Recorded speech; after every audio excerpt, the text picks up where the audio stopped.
So, yun na, nakatanggap siya ng ano guys, ng regalo galing sa best friend niya na si Vivian. May pinadala sa kanya na isang stuffed toy, yung pig na stuffed toys, at saka isang inumin na Starbucks.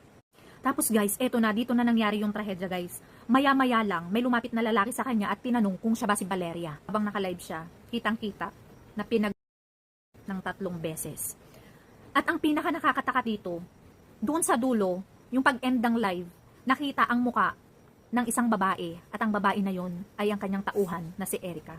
So guys, ngayon pinag-iisipan ng mga tao ay si Erica. Pag-alis niya ng live, makikita doon na walang reaction yung mukha niya. Pero ang sabi naman nila na baka mamaya tinetreten siya nung lalaki. Kaya siguro walang emosyon na makikita doon sa pag-end niya ng live. Meron pang dalawang iniimbestigahan dito guys.